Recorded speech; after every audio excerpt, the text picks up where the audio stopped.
Sai Ram, everyone. Let us start off by chanting 3 ohms and get started. Om. Om.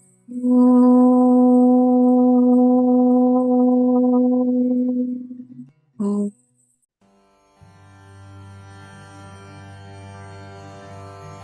O Lord, take my love and let it flow in fullness of devotion to Thee. O Lord, take my hands and let them work incessantly for Thee. O Lord, take my soul and let it be merged in one with Thee. O Lord, take my mind and thoughts and let them be in tune with Thee. O Lord, take my everything and let me be an instrument to work.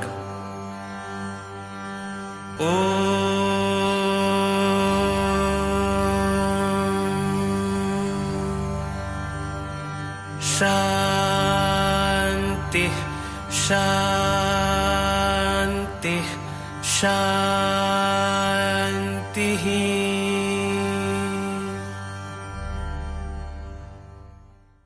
Sai Ram, everyone. Welcome to the first episode of the Sai Blossom initiative, Eating Right. Sai Blossom is a collective YA sadhana offering for Swami's 100th birthday that intends to focus and channel our physical and mental energies to align. As we begin this blossoming journey of ours, we will dedicate the first 4 months focusing on body, the next 4 on mind, and the last 4 on intellect. That is collectively working on our B, M, and I till Swami's birthday. As a reminder, please use the link in the chat that will be dropped soon to be able to set your BMI goals as an offering to Swami and a commitment to yourself for growth and learning. Hello, everyone. Welcome to Fact or Fiction Food Edition. You know, there's so much information available out there, but it's hard to know what is correct and what is wrong. Today, Aarthi and I are here to begin by tackling some of the most popular health myths out there. Aarthi, are you ready to blow some minds? Absolutely. So, to get started to answer these questions, I request you all to scan this QR code or the link in the chat that will be dropped to answer the questions. Carbs are bad for you. So, is it a fact, fiction? What do you all think? Okay, the answers are coming in. Okay, most people do seem to think that it is fiction. So, what is the truth, Saipriya? Are carbs my enemy?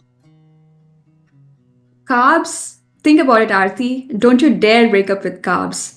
Healthy carbs are like whole grains and like fruits, veggies are essential for your energy. So just skip the sugary stuff and you're good to go. All right, moving on. The next question is fresh produce is healthier than frozen. Let's see what you all think. I see some answers here. Oh wow.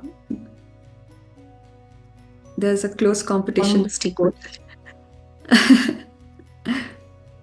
So, Saipriya, what do you think? Does fresh always mean better?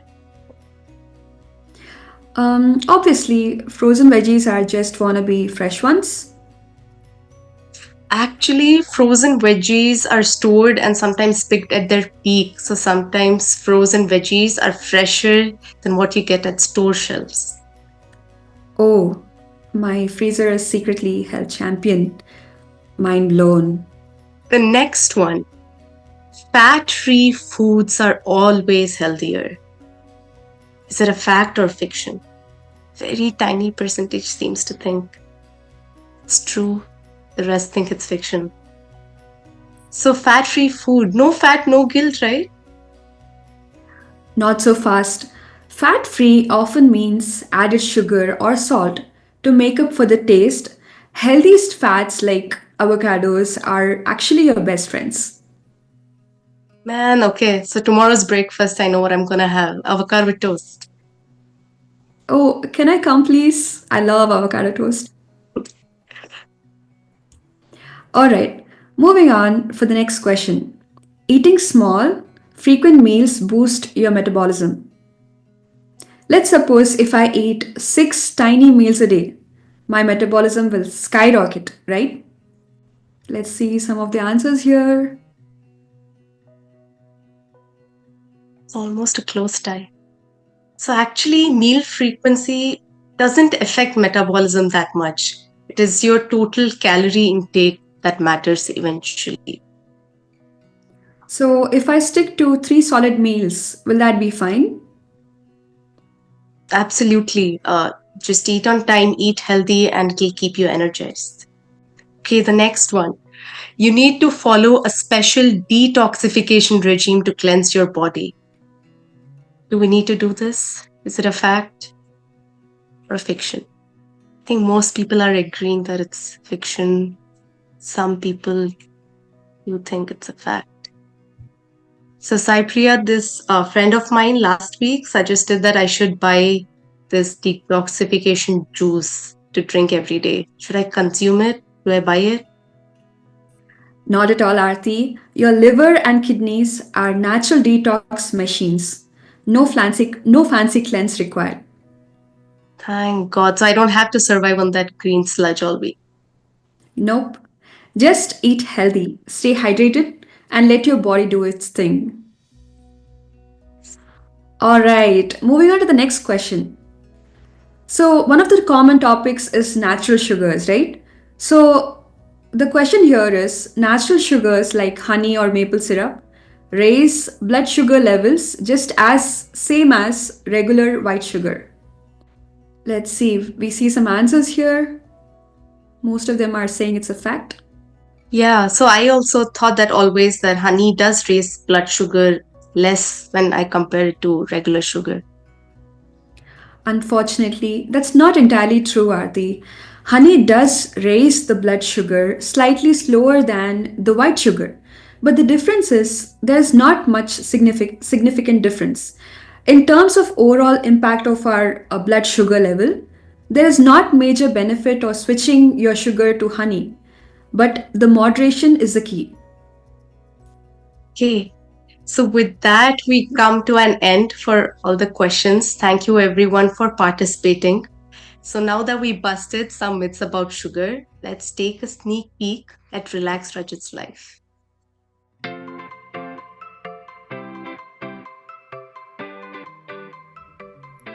Dr. Healthy Hari, an overly serious doctor who is determined to educate everyone about dangers of sugar. Relax Rajith, a laid-back, sugar-loving dude who thinks sugar is harmless and a key to his sweet life.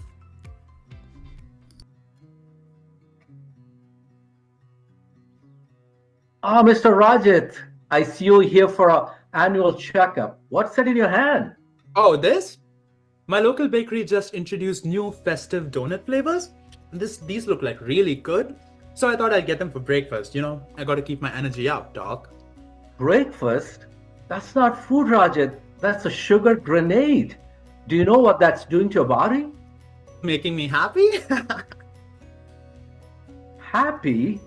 Let me show you what sugar really does. You're about to get schooled, buddy. Alright, doc. Lay it on me. First up, the brain. When you eat sugar, your brain lights up like a fireworks show. Get a dopamine rush, instant happiness. I knew it. Sugar is the key to happiness. But it's temporary, Rajit. You crash harder than a sugar-fueled roller coaster.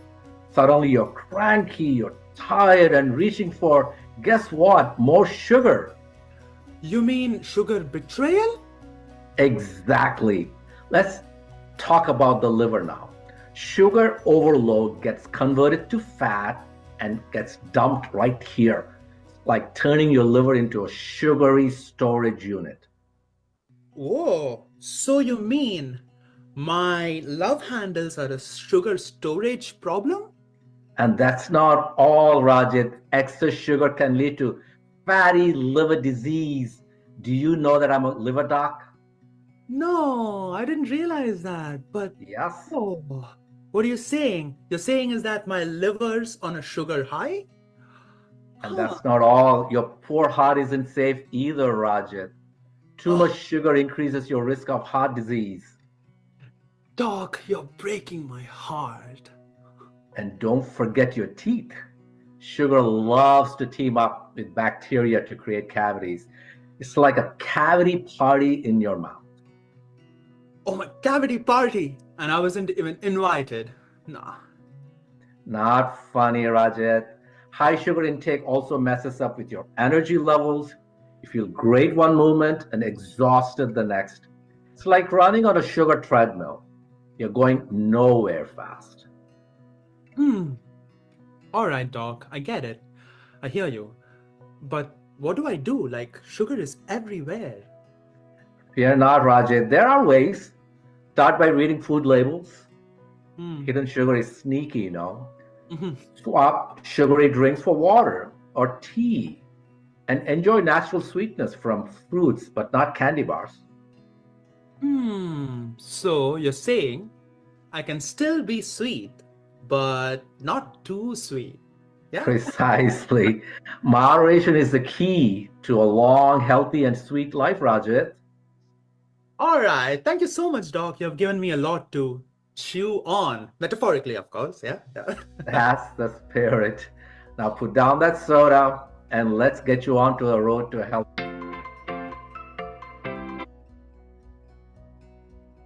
I'm sure we all want to continue on our health journey, as we saw in the case of relaxed Ranjit. Right, Aarti? Yes, unfortunately, my problems aren't just limited to sugar, although that's a big one, as I suspect that was the case for Relax Rajat too. Alright, don't worry about that. I have a perfect dog, especially for those of us who need help. Introducing the seriously healthy Dr. Hari Uncle. He is not just an advisor playing the act, he has an impressive bio. Let's take a look. Dr. Hari Uncle has been actively involved in the Sri Sathya Sai organization for the past 3 decades. He currently serves as a co-chairman of SSSIO Humanitarian Relief Committee, the Zone 1 Medical Director, and National Young Adult Male Advisor in the USA. He has coordinated numerous local and international medical camps as well as disaster relief missions around the world, showcasing his deep commitment to service. Professionally, Dr. Conjeeveram Uncle is highly respected gastroenterologist and tenured professor of medicine at the Division of Gastroenterology, University of Michigan, Ann Arbor. Alongside patient care, he is deeply involved in clinical research and education, both in the USA as well as internationally. Over the years, he has received numerous awards for his excellence in education, mentoring, humanism, and community service. Despite these incredible achievements, he remains humble and is truly an inspiration for all of us. Let us now hear Dr. Hari on what he would talk about responsible eating to upgrade relaxed Ranjit's life. Sai everyone. It's an incredible privilege to be here to talk with everyone. So today we're going to be talking about eating right or eating responsibly. What does it actually mean to eat responsibly? At least to me, it's a way of life. I think of it as a component of our spiritual journey, a common thread to uplift ourselves in our spiritual path with regards to our body, our mind, our intellect, attitude. And Swami has actually quoted the importance of food in all these aspects of the body, mind, and intellect, and how important the food plays a role. You know, there's a saying, we are what we eat. And I think in this regard, food really kind of connects all these three components. And I look at it as the crux of what we are as human beings in everything that we do. Now, why is it important to eat responsibly? A few things. These, many of you already know. When we take in the context of children, nutrition, a good nutrition is very important for the growth, for brain development, for immunity, and a lot of other things of healthy organs. The same is true in adults as well, with a bit of a twist. For example, in adults, young adults and adults, it's very important to kind of lower the risk of what we talk about non-communicable diseases, the common things like diabetes, high blood pressure, obesity, some types of cancers. So nutrition plays a pivotal role, healthy nutrition. Of course, all the other things we already talked about, which are important for children as well. Whereas in children, it's important for the development of the brain. In adults, it's very important for our concentration. And as I'll show you later on, there's a lot of data supporting that nutrition plays a critical role in how our brain functions and some of the diseases that affect our brain as well. It's the right thing to do. Swami talks about right action. A very important quote of Swami, help ever, hurt never. I look at help ever as the help component of it and the hurt never as the disease component of it. So we need to help ourselves. We need to keep ourselves healthy. And prevention of disease is as important as well, because the downstream effects that it can have, not just for us, but people around us who are influenced by us or who we take care of, or they need to take care of us when we get ill, and also downstream effects on the society as well, whether it's costs for caring when we get sick. So it has downstream implications. So it's very important that we do the right thing. So it is a responsibility in one way, and that is important, in our spiritual path as well. Now, what are the reasons we actually don't always eat responsibly? So we think one way, but we don't actually act on that all the time. Now, kind of stepping back, we all know that food is important to promote health. And in this regard, our dietary patterns, how we eat, what we eat, is one of the most important environmental factors affecting health. We all want to live a long life. I always think about living a long life. Of course, we think of enjoying life, or children, or each other, friends. But to me, longevity is very important in terms of serving as well. If you live healthy, we can actually serve more people. So that's a good thing, right? That's really what we want to do with Swami's teachings, reflecting, what Swami has always done. So when we kind of step back and look at longevity versus vitality, we really want both, and to have both, good nutrition is very important. So in this regard, one of the key components, and I'll talk in more detail soon, is the aspect of really minimizing what we refer to as processed foods. We all talk about processed foods, and kind of shying away from them and being as close to nature in terms of what we eat really seems to be the most important thing in not only making us feel more healthy, but also preventing disease as well. So this is a question for all of you. What constitutes malnutrition? Malnutrition is kind of an anomaly of good nutrition. So if you can take a poll, is it undernutrition, overnutrition, leading to overweight, obesity? A lot of us talk about we're not having enough nutrients, whether it's vitamins or minerals or whatever that is. All of the above, or just 1 and 3, undernutrition and imbalance? Yeah, okay.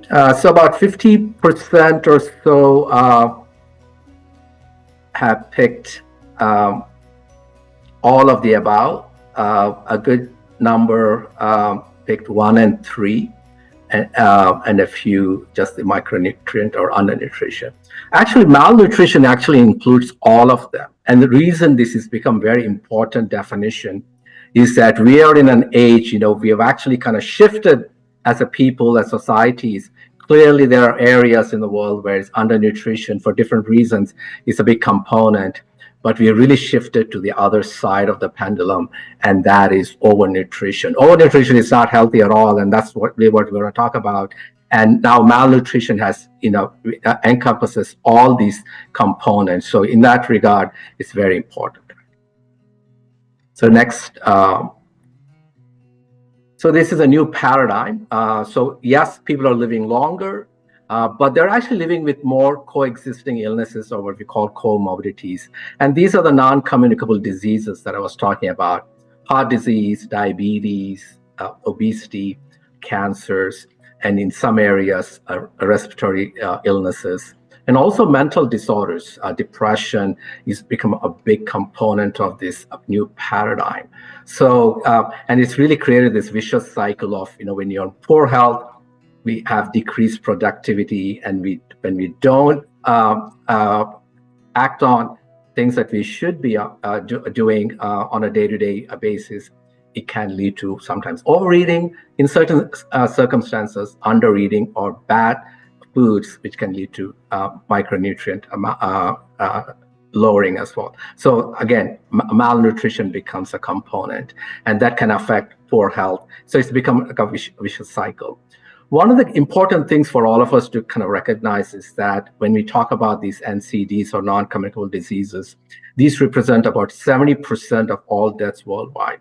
So what we do, how we eat, are really kind of creating this state of malnutrition, and that's leading to all these diseases, which are really becoming the big component of what people are dying these days. And it used to be infections in the olden days, but it's no longer the case.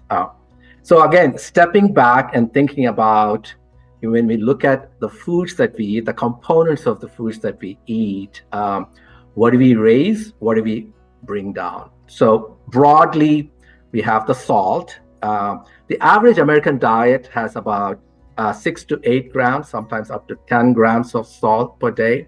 The WHO recommends going down to about 5 grams. So being cognizant of how much salt we are eating is very important. Sugars is probably the worst of all these three. So of all these four, so the more sugar, the more components of obesity and all the other diseases I had mentioned. Fat is actually important for all of us. So the non-fat foods, especially non-fat snack foods, it's not good because they make up with other components. But at the same time, we really want to make sure that we're not eating too much of heavy fats, all of what we call the saturated and the trans fats. Yes, fats are important, but be smart about or mindful about what types of fats.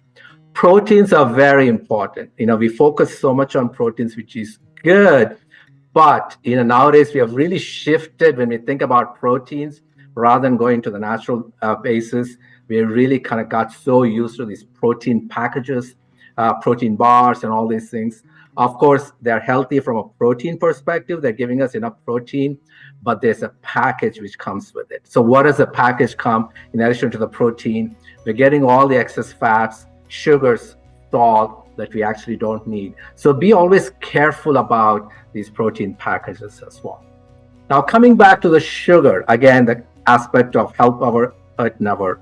Though this cartoon really focuses on children, why it's so important, I think it's really important for all of us, adults, young adults like Rajith, who we just saw. The mind kind of takes us, towards these directions of sweetness, right? But it leads to a lot of diseases as well. It affects our mind, our concentration as well. Some people call, too much brain fog. And in this regard, what we eat, especially sugars, can really affect our own gut microbiome or gut bacteria.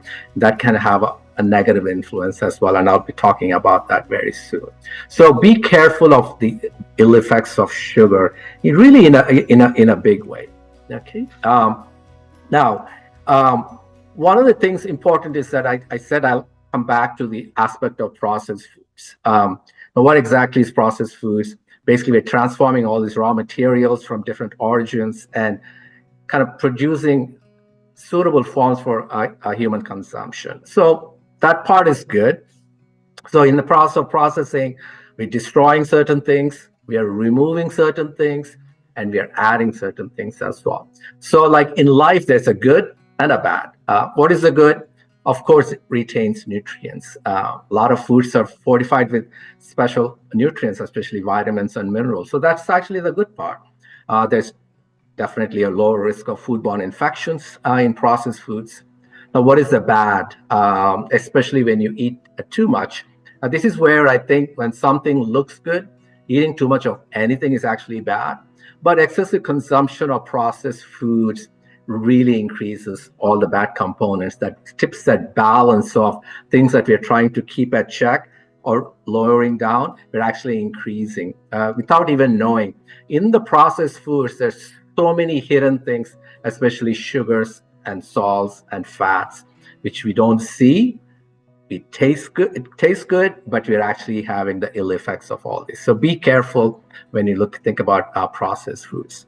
Now, so this is a great time to think about, okay, reflect on what we want to eat and enjoy. I always think, we need to enjoy life, whatever we do in life, whether at work, play with friends, whatever time of day, including food. We got to enjoy what we do. Swami always, made sure that, his students enjoyed everything, right? He made sure that we are enjoying life. Being happy and enjoying life is such an important thing. And food is no exception. So I think sometimes we go into this guilt feeling that we can't eat all these foods. But this is a great moment to become very creative as well. On one side, being mindful of what we are eating, at the same time being very creative and thinking about what is good, what is bad, rather than worrying about what is bad, rather than stressing out on what's bad. Just think about what's good, what you want to do, what are the good things that you want to do. Swami says, don't stress out on getting rid of bad. Think of just doing more good. With time, just displace the bad, actually. Same thing applies to food. What is our culture? What are things that we want to eat? What's my budget? What is available to me? These are all very important when we think about what we eat. So when we're trying to think about in front of us, putting our food together, the recommendations are at least half the plate should be fruits and vegetables. It's a lot of fiber. That's important. Grains, about a quarter, and the other quarter is about a protein, whatever protein. You can change, you can get creative, you can alter these things. Within grains, make sure at least half of that is whole grains. I always tell my patients, the more grunge there is in the food, the better. And the reason for that is that this fiber, this grunge, plays a very important role, not only in our bacteria, but also kind of making sure the absorption of nutrients is slow and steady, and preventing this, what we call sugar spikes when we eat something. So overall, it seems to be very important. Beverages, cut off beverages as much as possible, and I'll talk about that. And then with dairy products, and especially with fat, limiting the amount of fat, low fat. Again, like I said, you got to be careful with non-fat, especially snacks, because they actually add more sugar. Okay, so this is a good diagram, just a picture. Again, I'm not going to go into too much detail, but when we think about different foods that we like, for example, cereal, shredded wheat, you have a choice, right? Plain shredded wheat, if you want, you can sprinkle some sugar on, or some sweet or some fruit if you want, rather than actually eating the frosted shredded wheat that has tons of sugar. Yogurt, low fat yogurt, add some fresh fruit. A lot of these mixed yogurt, also, if you kind of step back and think yogurt is good, of course yogurt is good, but a lot of these mixed yogurts have a ton of sugar actually. Be mindful of the salt. Oils, lighter oils, better than heavier oils, and especially like butter. Of course, some butter is good, it tastes good. So when we think about, if I want to taste something really good, just palate, because when you think about food, right, it's the vision of it, the feel, the taste. So there's a lot of components which affect when we eat. And finally, liquids. And I'm amazed how many of my patients tell me that they hate water. They want to drink something which has a taste. And in this regard, a lot of people drink tons of juice or pop, actually, which are really bad because there's a lot of hidden sugars in all these. So be mindful of what you're eating. As I was telling, there's a lot of hidden foods, especially sugar. Sugar is in everything. We talked about the syrups, including what looks good, honey, too much honey. Fruit is good, but fruit juice, concentrated fruits are bad because, again, you're increasing that sugar in them, actually. So malnutrition as a whole impacts our health and the economy as well. So it's always not just the calories alone. Of course, calories is one of the important things, but the quality of food that we eat as well. So when we eat healthy, definitely we live longer, lower risk, as I mentioned, of all the serious health problems we talked about, prevents complications. And this is new concept called metabolically healthy versus metabolically unhealthy. What that means is that it's, you look at someone, don't assume that they're healthy versus unhealthy based on how they look. A good example, you see someone in front of you, and I see someone who might be, twice my weight. I'm thinking, God, that person must be eating a lot of junk food, a lot of calories. They're probably, very unhealthy. In fact, that person in front of me might be much more healthy, actually, because that person is trying to eat more healthier foods, but also exercises, is very active physically. That person is known as metabolically healthy, where I might be much thinner, eating all the wrong food, hardly exercises. I'm actually metabolically unhealthy. So you have to kind of think of it that way. So it's much more to it than the appearances. So again, stepping back, I was talking about the mind, how it plays a role in how we eat. So how do we upgrade our unkind mind when it comes to nutrition? I already talked about the drinks. So I think we can forget those a lot. Other than, of course, the waters, some flavored drinks, but beyond that, try to avoid juices and a lot of pops, actually. And the quantity always doesn't mean quality. And in terms of calories as well, we think, a lot of my patients tell me they don't eat much, and I actually believe them. And the reason for that is that, yes, they're eating smaller quantities, as you can see in the top plate in the slide, but the lower plate, which looks much more full, which is going to make you feel much more full easily, has all the components that we talked about: more veggies, more fiber, protein, less fat, less fried foods, less heavy fats. So calories-wise, the top plate, which looks more tiny, has more calories, probably more unhealthy than the lower plate. So again, keeping that in mind is very important. Now, staying close to nature is the best. So in this regard, plant-based foods, minimally processed foods are good for optimal health. There's this misconception that vegetarian diets don't provide all the nutrients and the protein. We know that's a big myth. Vegetarian diets are actually very helpful, very healthy. Not that means that people who eat meat should necessarily change if that's really what they want to eat. But for us to kind of show that vegetarian diets, you can get all the nutrition, everything that we need through vegetarian diets. Of course, Swami always talks about that as well. It's good for all stages of the life cycle, starting with pregnancy to adulthood, to adults, older adults.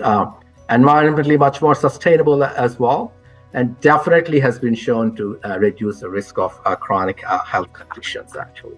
So again, it's important from the perspective of help ever, hurt never.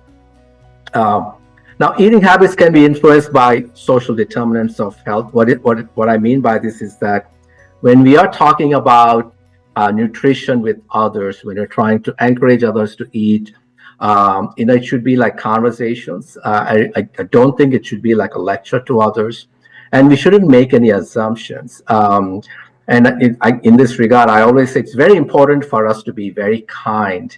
When we talk about nutrition, we need to be very kind with others. So what exactly do I mean by that? Because a lot of times we don't understand where people are coming from. Even our own friends, even people sometimes in the Sai community or Sai families, we may not know exactly where they're coming from. Where do they live? What can they afford?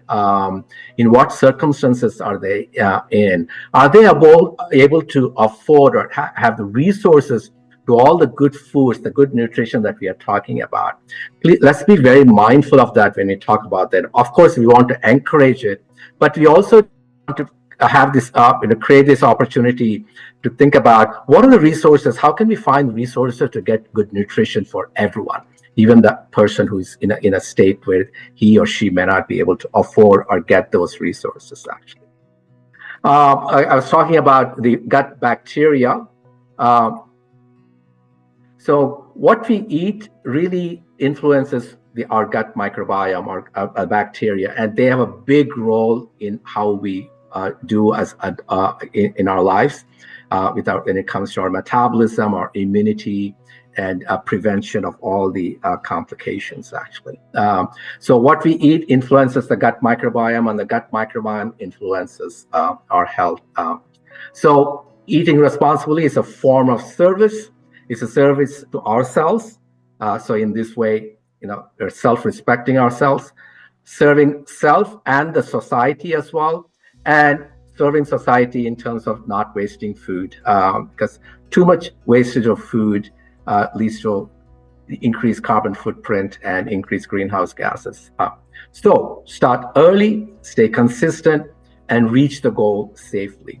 Heal what you feel. What I mean by this is that Swami always says, follow the heart. We always tell each other, follow the heart. So in this regard, follow our hearts when it comes to good nutrition, heal that mind, keep it at bay, and really do what is best for us. Thank you. Thank you so much, Hari Uncle. Thank you so much for sharing your valuable time, your insights. It was very, truly beneficial. Next, I would like to pass it on to our very own YA, Shinel. She's going to be sharing her personal journey and a valuable sneak peek of how and when she began this health journey, and how we all can begin, no matter where we are. All it takes is a little push from our side. Over to you, Shinel. Hi, everyone. Can you hear me? And my slideshow is up? Yes. Excellent. Sairam, everyone. Thank you so much for joining us today. What an amazing blessing it is to have a gastroenterologist teach us what healthy eating is, how to make better choices, and the consequences awaiting us if we don't start being mindful about what we're putting in our bodies. Thank you so much, Dr. Hari, for being here with us today. Here are some things that I've tried in my journey to healthier living. So as he mentioned, Swami has said, as is the food, so is the mind. So what you're trying to tell me here, Swami, is that I am what I eat. The food we consume, as Dr. Hari said earlier, isn't just what we eat. And what we eat that goes in our belly and provides nutrition for our body. It also affects our thoughts, our actions, our mood, our physical appearance, and overall health. Realizing this is one of the reasons why I wanted to start paying attention to my eating habits. Because who I am doesn't just affect me, it affects my kids, my partner, my family, my coworkers, and other people that I have to interact with. So before we go on to creating this healthy lifestyle, it's important to figure out what's holding us back.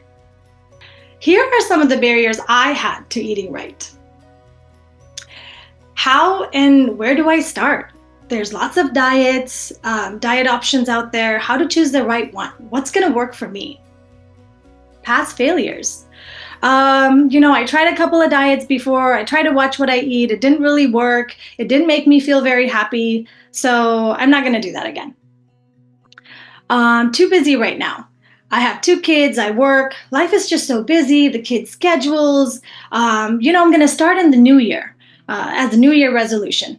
And then when New Year comes, you know what? I'll spring forward with this idea and I'll start then. And that moves to June and then on from there. And my personal favorite, I just had a baby. I don't need to be on a diet. I can eat whatever I want. I held on to that for 2 years. And on my daughter's second birthday, I realized, yeah, she's not a baby anymore. I can't keep using this excuse. It's time to do something. So how do you start? What do you do? I started with being mindful. As Dr. Hari mentioned earlier, being mindful is very, very important in making healthy choices. It doesn't take a lot of time, and you can start with the next thing that you eat. Here are some questions that I would reflect on. What am I eating? Why am I eating right now? Am I hungry, thirsty, or bored? Are there healthier options? Am I eating too much? What is actually in my food? So I highlighted am I hungry, thirsty, or bored? Because when I started being mindful, I realized that I wasn't always eating because I was hungry. There were other factors, such as, well, I just woke up. It's time to have breakfast. I should eat, even if I wasn't hungry. Or, well, I'm going out to dinner with my friends. Of course, I'm going to eat dinner, even if I wasn't hungry. So that's one thing that I changed, was that I would only eat when I was hungry. For some odd reason, every time that I was really thirsty, I would crave ice cream. And after eating a bowl of ice cream, I'd realize that that craving was still not satisfied. Then I would drink some water and realize that, oh, maybe next time I should start with drinking water. Boredom is another reason why I was eating a lot. I was staying home with the kids, and when they were napping, I was like, well, let's go see what's happening in the pantry. Maybe there's something fun. And then, are there healthier options? This is particularly important if you are someone that eats out a lot. When my kids were a little younger, I didn't have as much time to cook, so we ordered out a lot. So what we did is we started ordering from places that would give us healthier options. What is actually in my food is also really important. Think about top ramen. I used to eat top ramen all the time in college. But what are the nutritional values in top ramen? So, like Dr. Hari mentioned earlier in the skit, look at your labels. Here are some things that are important to me. The type of fat. I basically don't eat anything with trans fat because it just takes so long to burn off. Sugars is very important. If I am picking a packaged snack, I will try to pick the one that has the least amount of added sugar. Fiber and protein are also two important things for me, so I do pay attention to that as well. Okay, so whether you are celebrating an event, building a house, or going on a trip, what do you need to have? What's one important aspect you should have? A plan, of course, without which your photographer may not show up, or your building could come crumbling down, or the reservation that you made, your accommodation reservation may not actually be there. So it's to ensure that this journey to healthy living is consistent and sustainable, you need to ensure that you have a plan. Here are a couple of things I have incorporated in my daily life to continue to aid in my health journey. Meal prepping and calorie counting. Meal prepping. Being mindful. So when I first started my journey, for like the first 6 months, all I did was just being mindful. And that helped me realize that the lack of healthy food options when I was hungry caused me to make unhealthy food choices, leading me to overeat. So I started meal prepping. Every Sunday, my husband and I would prepare a few dishes and place them in ready-to-eat reusable glass containers. It ensured that my meal was nutritional, it helps with portion control, and helps save time in prepping meals every day. especially when you have little ones. Another thing that I recently started doing is packing snacks. So having ready-made or prepared veggies, pre-washed veggies, such as carrots, cucumbers. Always have hummus in my fridge. Packets of yogurt. To ensure that if I'm leaving the house and I'm not hungry, I take a healthy snack for me for when I do get hungry. The other thing that helped me a lot, actually, being mindful alone did help get me closer to my goal, and then meal prepping as well. But I still held on to about 10 pounds. And even though I was working out every day and I was meal prepping and I was mindful, I couldn't, I just couldn't shake off that extra 10 pounds that was very important to me. And in about 4 months of strict calorie counting, I was able to reach that goal. And what is calorie counting? It's a way to keep track of the amount of carbs, fats, proteins, vitamins, and minerals you consume. In the first picture on the left here, you see that my breakfast and lunch intake. Breakfast at 225 calories and lunch of 468, leaving 720 calories for dinner. Based on my goal that I initially set up with the app, which was to get to a certain weight, it suggests the amount of calories I should have in a day. Another important part for me now is paying attention to the macronutrients, which is the fats, carbs, and proteins, as Dr. Hari mentioned earlier. As shown in the pie chart on the right side, what percentage of each group occupy my daily intake, ensuring that I have a balanced diet. Simply because tasty food is available and is being offered, one is tempted to overeat. Here's this quote from Swami that really resonates with me. I recently saw this documentary on BBC by a group of doctors who were trying to figure out causes of obesity. They interviewed a food insider who worked at multiple different food industry companies. And he talked about how these companies are now engineering the food products to make them irresistible, which explains why even if we know something is bad for us, we can't stop eating it. So it's not just that we're tempted, there's external factors in play as well that now we have to deal with. Like dealing with our own internal factors isn't enough. Tracking my food choices and setting a limit to the portion sizes, I'm able to avoid some of these temptations. Some times ago, I think it was a couple of years ago, a friend of mine visited, and she was on this low carb diet, and she looked amazing.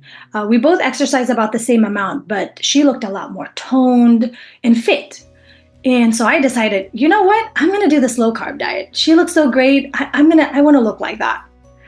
So I started, and I failed because I was not mentally or physically prepared to give up all the things that I loved all at once, which included rice, bread, sweets. So in order to be consistent, I had to formulate a diet plan that worked for me and the changes I was ready to make. I wanted to create a healthy lifestyle that continues to improve over time and not just a temporary weight loss program. I started with smaller efforts, such as being mindful. And then I did things like the 21-day no dessert challenge. That was really, really hard. If you're ever like, you know what, I wish I could do something challenging, do that. 21-day no dessert challenge. The New Year vegan challenge. I think for about 6 weeks, my husband and I were vegan. That was super fun. We came up with creative vegan recipes and we cooked all the time. So it was fun. And then did something a little bit more consistent, like adding greens to every meal. Creative ways of increasing protein intake, like chickpea pasta, high protein yogurt.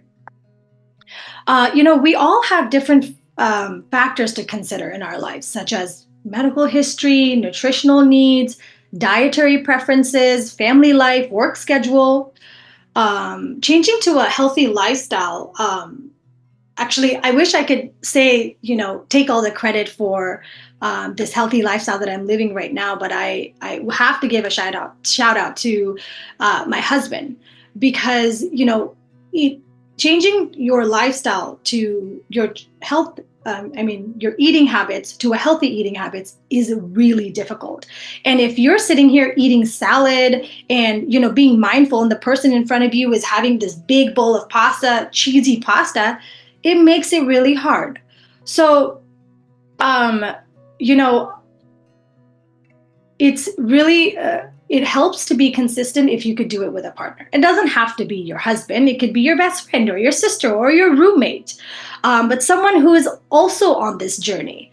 I read somewhere that, I looked up how do you get in shape, or how do you live a healthy lifestyle? And one of the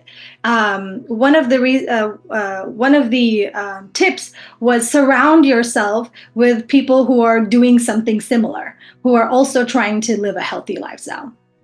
So that really helps stay consistent. Another thing that I have recently started doing is I pre-eat. And what that means is that if I'm going to an event or a family dinner, and I know that it is within the 5 or 6 days that I'm on a stricter diet, and they're not going to have the foods that I eat, what do? I'm not going to show up, be hungry, and just eat what's there. So what I do is I pre-eat. I eat before I go out. I eat all the things that I can. And when I'm there, of course, to show respect on all of that, I'll try something. So that way I'm not disrespecting the host, but at the same time, I am staying, true to myself and my eating habits and decisions. Many diets have a cheat day, and this I feel like in the very beginning, I right now I'm on a slow carb diet. I'm trying to make that a lifestyle. And when I first started, my cheat day was filled every single meal: cereal, pancake, pizza, cake, fried food. Dessert, like all the way until midnight, I would eat all these unhealthy stuff, just pack it all up in one day. And that's okay. They say you should have a cheat day and you can cheat as much as you want. So I did. And now that I've been doing that, now that I've been following this diet for about 6 months, I can't cheat all day because of the way it makes me feel, which really sucks. Not really. My body is now used to eating more nutritional, wholesome food. So instead of, cheating all day, I'll have one meal that's a cheat meal, or I'll add in some dessert. Never give up. That is... Yeah.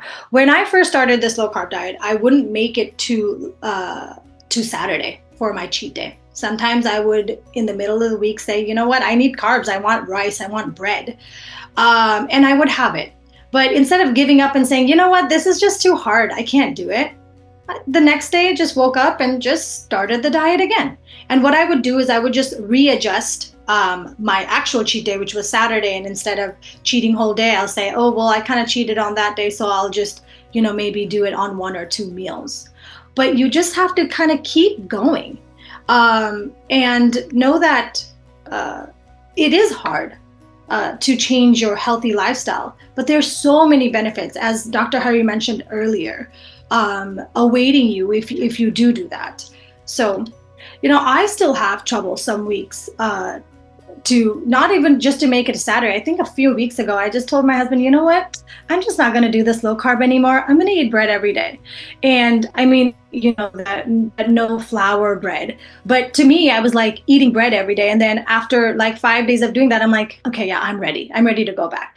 It's okay to listen to your body. You need these mental breaks, as long as it's part of the plan. So just say, you know what? My sister is coming into town for Christmas, and I told her starting Christmas Day all the way to January 2nd, I am not on a diet. So we can eat, we can go, we can do anything, we can eat anything. So, but that's part of the plan. So it's okay to, not always be following this diet if it's not working out sometimes.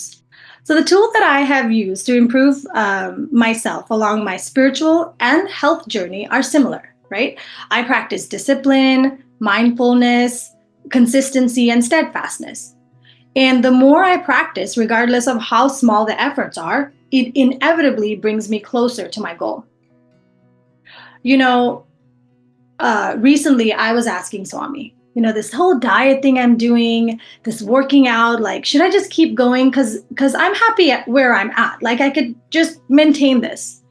And then, I ran into Sister Padma Shri, who invited me to share my journey in the Sai Blossoms first episode, right? If what else could be more clear than that, that Swami wants me to keep going. So, and after the positive changes that I've made and the benefits that I've seen, I realized that, my health is definitely worth investing in. As Swami says, health is wealth.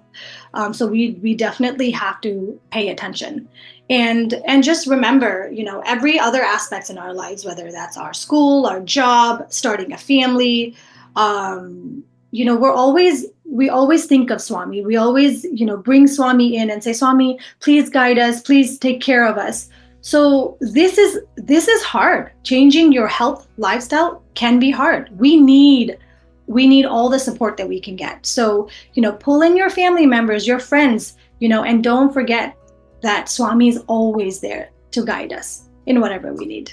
So let's hear what Swami has to say on this subject. నా ఉద్దేశము అసలు రోగములకి అవకాశం కాకుండా చూసుకోవటము మానవుల యొక్క ప్రధాన కర్తవ్యం. As per Swami's opinion, it is the prime responsibility of every man to see that there will be total prevention of విహారములు సక్రమంగా ఉండినప్పుడు ఇలాంటి రోగములకు ఎట్టి అవకాశము ఉంటుండదు. when our food and habits are perfect, there will be no scope for any disease. ఇక్కడ మానవులకు ప్రధానమైనటువంటి protein అని, vitamin అని అత్యవసరము. Here we should know that proteins and vitamins are important. సాధ్యమైనంత వరకు కూడాను మానవుడు విటమిన్ సి, విటమిన్ ఇ మన దేహంలో కొంతవరకు ఉండేటట్టుగా మనము చూసుకోవాలి. To the extent possible, we should take care that we'll have vitamin C and E. సకాలంలో మనం భుజించడానికి ప్రయత్నించాలి. We should make every effort to eat in time. ఆరోగ్యమే మహాభాగ్యము. Health is wealth. ఈ ఆరోగ్యమనే భాగ్యం లేనటువంటి వారికి ఎన్ని సౌభాగ్యం నుండి కూడాను ఇవి నిరుపయోగములే. Those that don't have this wealth that is the health, there's no use of any property. కనుక మానవుడు ఈ ఆరోగ్యాన్ని కాపాడుకునే నిమిత్తమై కొంత ఆహారాన్ని మితము చేయాలి. To maintain health, man should have regulation in respect of food. ఇవి తగ్గించినప్పుడే తనకు ఒక విధమైనటువంటి యొక్క హార్ట్ జబ్బు కానీ, పెరాలిసిస్ కానీ, ఒక క్యాటరాక్టిస్ కానీ చాలా హెల్ప్ చేస్తుంటాయి. When you reduce calories, you'll not suffer from heart diseases. You'll be also away from paralysis. ఎక్కువగా భుజిస్తున్నాను అని 2 స్పూన్లు నెయ్యి వేసుకుంటాడు, 4 అప్పడాలు తింటాడు. He thinks that I'm eating little, but he takes 2 spoons. ఒక్కొక్క అప్పడము 100 calories, 150 calories ఉంటాయి. But each puppet gives 100-150 calories. ఈ ఆయిల్ తో చేరటం చేత calorie అధికమైపోతుంది. Because of this oil, you'll be consuming more calories. ఒక్క టీ స్పూన్ నెయ్యి 100 calories ఉంటాయి. 1 teaspoon of ghee carries with it 100 calories. కనుక ఇది క్వాంటిటీ తక్కువగానే గానీ అది క్వాలిటీ ఎక్కువగా ఉంటుంటాయి. Quantity is less, but quality is more. కనుక ఈ విషయం అందు కూడా మనం చక్కగా విచారణ చేసి ఆహారాన్ని తీసుకోవడానికి కృషి చేయాలి. In this aspect also, we should discriminate, think well and eat. ఆహారాన్ని మనం మార్పు చేసుకుంటే ఎంతైనా మనం ఆరోగ్యాన్ని అనుభవిస్తాం. When we change our food habits, we can be healthy. Thank you so much, Shinel. That was beautiful. So let's talk about it in a different way, right? Like, let's say if you consider a scenario, if you accidentally put a diesel in a car meant for petrol, it won't work properly, right? To fix it, you need to first remove all the diesel and then put in the petrol. The same principle applies even to our bodies.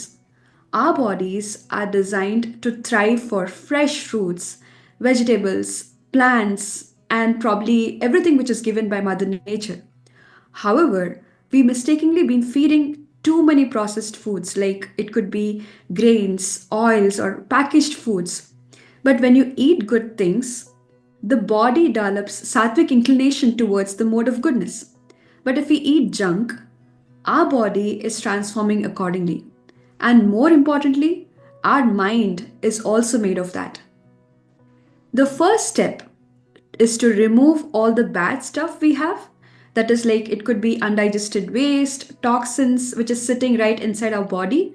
And the second step is to nourish our body. How do we nourish this body? By taking in all the good stuff. That means it could be like right food and right nutritions, right?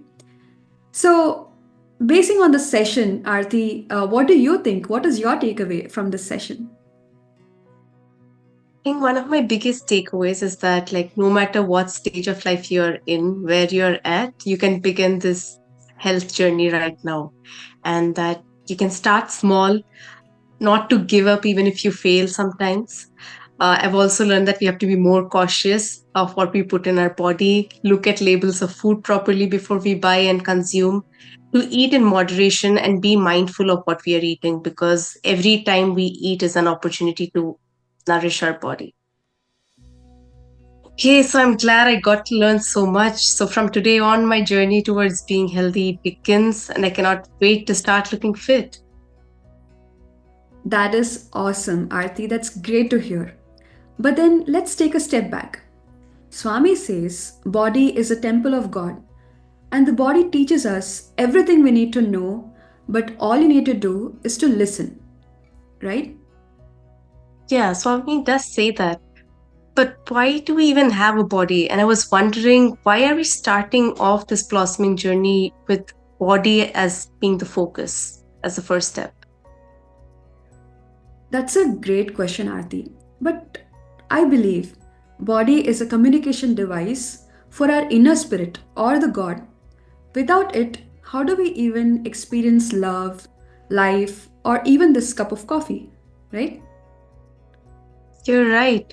You know, the more I think about it, our body is such a beautiful reminder of the five human values Swami talks about: truth, non-violence, love, right conduct, and peace, all coming from divinity.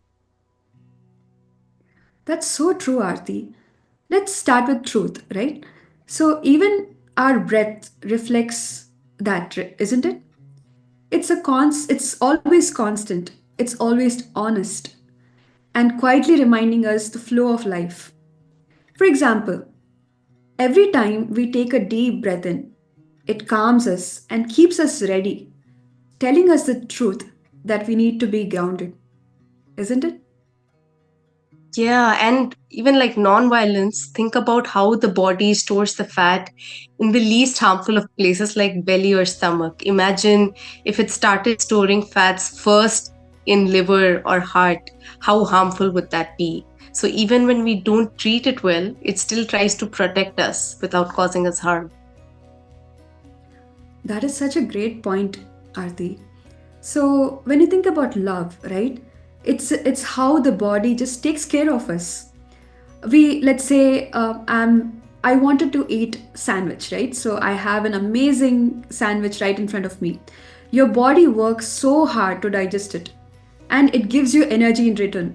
It's just like your parent taking care of you without even expecting anything from you in return, right? Right. And like thinking about right conduct, the body works so hard to, go back to its original state. It always does the right thing, self-regulates itself. So our body really is a living temple, like Swami has always said, guiding us to live in harmony with all these divine values. Arti, when I think about it, right, like I did not expect this deep conversation about our body and how we grow with it every single day. I feel like I will appreciate this a lot more now after this discussion. But we need to be at peace with our body and express gratitude towards it. You're right, but how do I express gratitude towards body? That's a great question, Arti. By honoring it, right? So if the body is serving us, we need to serve it back through proper rest, care, and then gratitude. You know what Swami says? Swami says body is gifted for service. And do you remember, Aarti, Hari Uncle also mentioned eating responsibly is a form of service. We, being the instruments of Swami, are responsible for keeping ourselves healthy and to be useful for our community and society. Yes. From today on, I'm going to start that practice every day. Start being so grateful for all that my body provides and start respecting it. That's the spirit, Aarti. Our bodies are phenomenal devices. It's not just something which we exist in, it's something which we grow with, isn't it? So we plan to extend our session for about like around 15 minutes after closing. So during this time, you can speak directly with Hari Uncle and ask any questions you have. Now let's hear from our dearest Swami, and then we'll listen about like the influence of thoughts on our food and how he leads by example.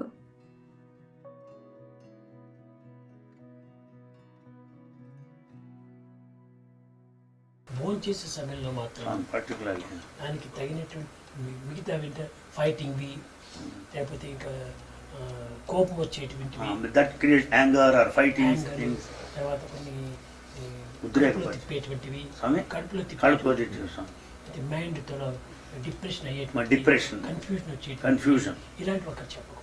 Those things should not be mention at the dining table. ఎందుకంటే ఆ food ఆ విధంగా మారిపోతుంది. అట్లా దాని వెనక because the food will be transformed into that form.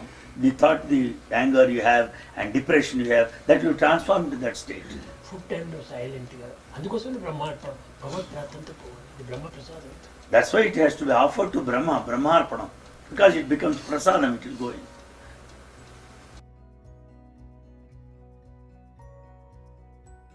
ధనవంతునింటికి పోయినప్పటికీ దరిద్రునింటికి పోయినప్పటికీ నేను ఎంతనో అంత నేను భుజిస్తాను కానీ అమితంగా నేను తీసుకోను. He may visit a millionaire or a pauper, but he will take in a నాకు limited కడుపు నొప్పి way. కానీ కాళ్ళ నొప్పి కానీ ఏ నొప్పులు కూడా నాకు లేవు. Swami has no body pains, the stomach ache or the leg pains. నా గుండె రాయి మాదిరి ఉంటుండాలి, గట్టిగా ఏ విధమైనటువంటి ఇది లేదు. Swami's heart is very strong like a stone.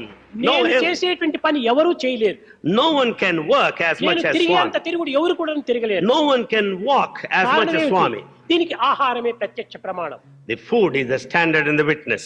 కనుక ఫుడ్ హెడ్ గాడ్ ఈ మూడింటి యొక్క ఏకత్వాన్ని మనం గుర్తించాలి. We should understand the harmony between the three, food, head and God. ఈనాటి మనము ఆహారం అనేటువంటి దాంట్లో చాలా మనం పొరపడిపోతున్నాం. We commit so many mistakes in respect of food. ఆహారాన్ని మనం మార్పు చేసుకుంటే ఎంతైనా మనం ఆరోగ్యాన్ని అనుభవిస్తాం. When we change our food habits, we can be healthy.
Please stay back if you have any questions.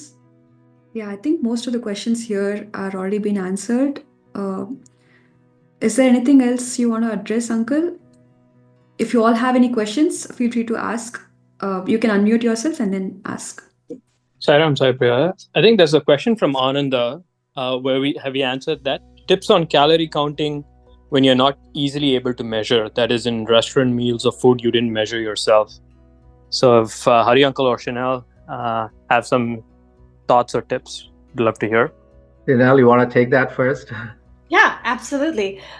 So the way that I do it is I count the content that it's in. So if so a lot of the apps now are pretty updated with all kinds of different food. There's Thai food in there, Indian food, Japanese food, foods from all over the world. So if you is there Ananda, do you have a specific question of what type of food? Then I can give you a little bit more of a breakdown.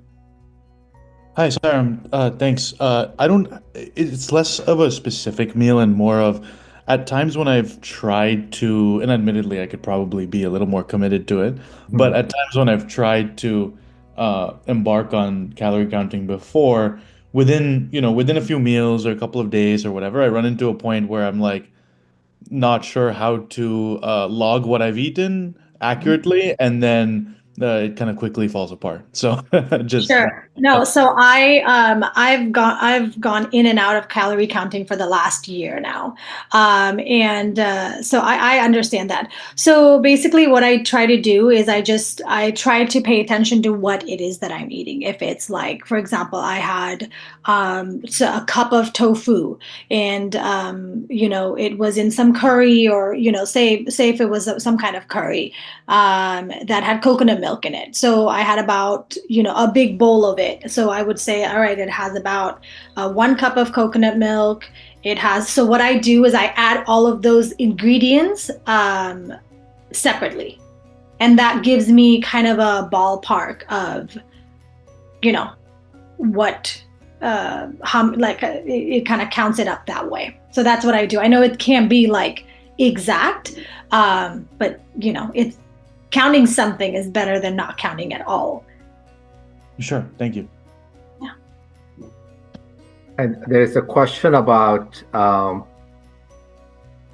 oils. Brother Puneet, I know you do a lot of...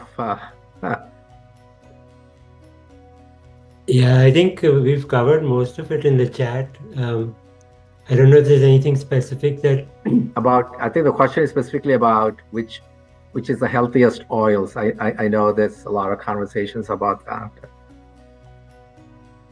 Yeah, so based on, I guess, what I have researched, again, like I had mentioned in the chat, oils should be minimized. I mean, they're processed foods, and they're stripped of most of their nutrients. Like you're talking about olive oil, it comes from olives. So olives has the fiber, the water, the other ingredients, the nutrients. Those are all taken out when you extract the oil. There is some nutrition. And so you can use it as a condiment. That's how I look at oils. And olive oil and avocado oil, in my, I guess, based on what I've found or read, are better options if you want to use oils. Yeah, right. I know for a long time there was this notion about vegetable oil. Again, in moderation, it's okay, but too much of that is not good either. Part of the thing with the oil is it's of course you need oil, right, for cooking and for a lot of things. It comes back to moderation as well. Yeah, well, it depends. There is a school of thought that follows the no oil cooking policy. So I do a lot of my dishes without oil. I saute them in water and in broth. So there are ways to cook without oil, but again, it's not easy and not for everyone. Yeah. And the fat you get from other sources like nuts, seeds, nut butters. So that's the source of fat usually, which is more whole food based fat rather than fat from oils. Absolutely. Ashwini is asking how to manage healthy food habits and healthy lifestyles without falling into disordered eating patterns. Yeah, Sarah Uncle, the question is from me. I think to Shinel as well. Considering my health related things, I have been you. Can you please suggest me some good diet to reduce my weight as well as to gain my health back. Yeah. Definitely one thing that's worked for me is minimize snacking. That seems to be a big thing, like the in between. Of course, there are days we cheat. I definitely cheat when I travel. But to me, at least, what really works is keeping the main foods for the main times of the day and really minimizing snacks in between. And I think that's really where they're not necessarily hidden calories, but they add up, definitely. Yeah, and another way to kind of also make sure that calorie consumption is somewhat controlled is intermittent fasting. So I try to keep 16 hours between the last meal of the day and the first meal the next day. That's another way to kind of control calories, and also will help with controlling the weight eventually. There is the one thing that I have tried is like Hari Uncle said, the snacking. I tend to get in trouble with what I'm eating when I'm hungry and there aren't that healthy food options. So just trying to be, mindful about what is, in your pantry or in your refrigerator, and ensuring that there are healthier, food options. I've come to a point now, which my family is just like, can't believe, but I honestly carry packets of carrots just always in my bag. The other day, my dad's like, "Oh, do you have a snack?" I was like, "Yeah, I got some carrots." He's like, he just looked at me. He couldn't believe that I had carrots in my bag. Because, you never know when you're hungry, or, you could be at the kids' practice or whatever. So I always have, carrots, because if I didn't, then I would be going into my kids' snack bag and eating, whatever they're having, chips or, gummy bears. So that's what's helped me, is just always having something healthy ready. And that's a great point, because I see a lot of my, healthy nurses, they always carry fruits and vegetables with them. So that's a great source, actually. You're filling your stomach, but again, so in the context of snacking, being creative about what exactly am I snacking on? We tend to snack for prepared foods a lot when we think about snacks, and not carrots or cut cucumbers, right? And having them with you, it's some effort. I think we all need to realize that we got to make some effort when we're thinking about this. It's not easy. Like Brother Puneet was saying earlier, some of these, they take time and effort. So they're not always easy, but I think we just have to say, okay, this is what I'm going to do. Yep. Yeah, and piggybacking on your comment, I think that's very important to ensure that when you have that urge to go get a snack, you shouldn't have chips or some of those processed foods in your pantry. So kind of removing them from your pantry is paramount if you really want to avoid them. If they're there, you'll definitely reach out for them. That's what I've seen. So the only way to make sure that you don't get attracted and start eating them is to, I think, somehow clean up your pantry. Actually, I did that a couple of weeks ago. Just came home from work and took all the chips, all the processed stuff, and just everything that wasn't open, kind of gave it to neighbors or brought it to work. But everything that was open, I just tossed it. And my kids were in tears.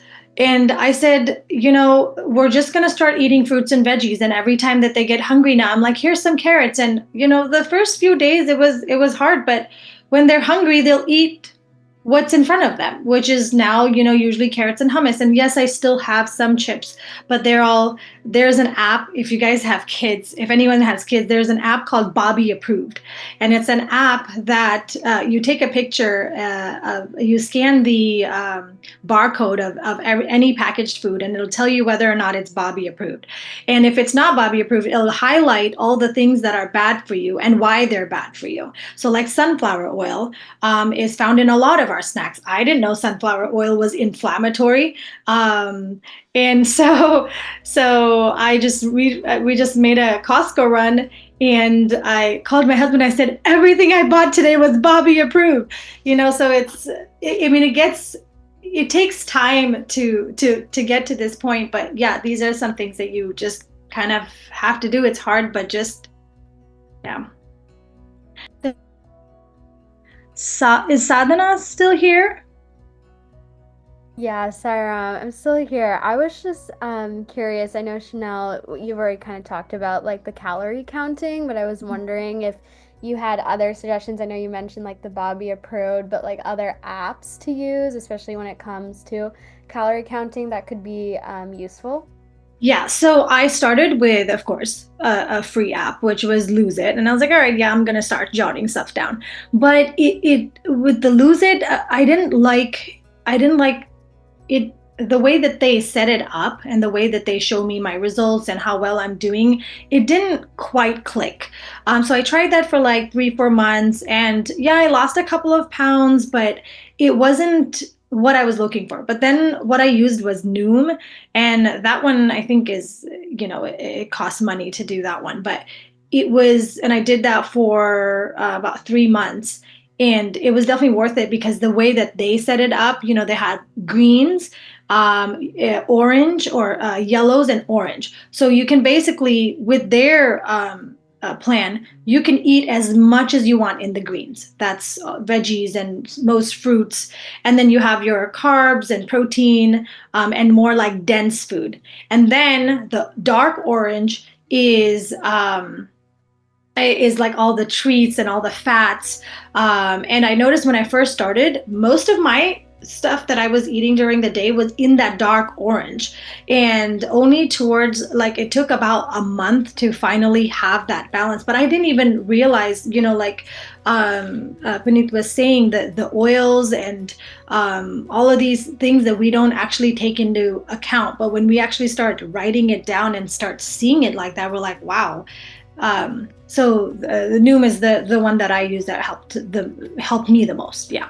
Thanks. There's also another tip from Bharatesh. Hopefully I pronounced it correctly. You can use Healthy Fime app, where you can take pictures of the food and upload. It will measure pretty accurately. HealthyFyme. Good to know, Bharatesh. Again, one of the things with fat, I guess I was telling, it's very important, is that fat is important. We actually found, I do research in fatty liver, that people who actually minimize fat, they actually are more sick with liver disease. So fat is important. It's choosing the right fats, the amounts. That's really the key. And the other thing is also definitely, a lot of non-snack fat foods are really bad for us. A lot of great comments as well. I think the one question, probably the last one we can take, I guess, or depending on time, was I think a very practical one. One of the YAs, Deepika Shri, she says, every time I start eating healthy and focusing on fitness, my social life becomes non-existent. A lot of social interactions revolve around food. Does anyone have tips on how to balance this? That is so true. Yeah, especially when you go to Sai parties, more than anything else. There's so much food, so much snacks. They don't actually give you the real food till like 9, 10. So you're starving. So you're consuming more and more snacks. It's hard, but I think when we think about social, right, I think at some level we have to, people will get used to our social norms. That means if someone sees you saying, I'm going to only eat this, I'm full or whatever, I have my limitations, people will understand and they expect that from you the next time. And I think our fear is always, when we talk about social norms, we fear that people don't accept that. But when we say it in a nice and loving way, people actually, the next time they come, they know that you're going to eat less or not going to eat certain things. So for you, that becomes a norm for them, how they view you. So it does become acceptable. So I think we need that's Yes, not just acceptable. You actually may be inspiring some of the people. That's true too. I remember, my parents were like, you take your diet and you keep that at your house. Like, we're not going to start. I'm like, that's fine. And so every time I'd go to their house, instead of having like roti or rice with the curry that my mom made, I would just have this big plate of a mixed spring mix. And then I would make my own salad, and I'd not ask my mom to do any extra work for me. And then slowly, my mom would be like, hey, can you make some extra salad? And I'd notice that she had, a little portion of salad. And then like now, my parents have salads like all the time. They're like, oh yeah, I just feel like having a salad. I'm like, oh, that's interesting. So, it is really important to stick to your healthy lifestyle. And like I mentioned in one of the slides is, if you are, it's okay to go out, you're going out, you're at restaurants, but most places will have some healthy options, or you could do what I do and I pre-eat. So I can go and still, have fun with my friends, but don't have to be hungry and, drool at their mozzarella sticks and all these other things that, I can't always eat. Hey, thanks, Shinel. Thank you, Dr. Hari. That really helps. Again, for anyone interested in more questions, you can always, reach out to us and we will, connect with you guys. I know a couple of them, and I will contact them. And all good tips. Thank I think you. I followed most of them. So I think Shinel and Dr. Hari covered them well. Thank you so much, Brother Puneet. One other thing is you can make a dish whenever you're going to a gathering and make a dish that's more aligned with your kind of palate. Absolutely. It's another way to kind of introduce others to it and also have something for you available there. So, yeah, and if you're hosting, have a theme party of foods that you want. Create a theme. People love themes. Yep, Create a theme. done that too. That's another great idea. So. Yeah, keep it to the theme that you know it's going to be all good and healthy. So people will catch up, and like Shinel was saying, people do get inspired. Actually, I think it just takes someone to start and someone to continue. I think this Sai Blossoms is going to give the buddy system as well, right? So. Yeah. Okay, with that, thank you everyone for joining.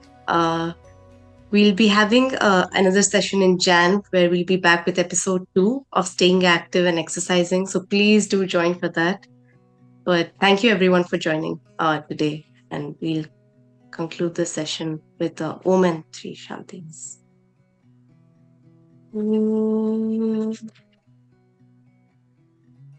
Shanti, Shanti, Shanti.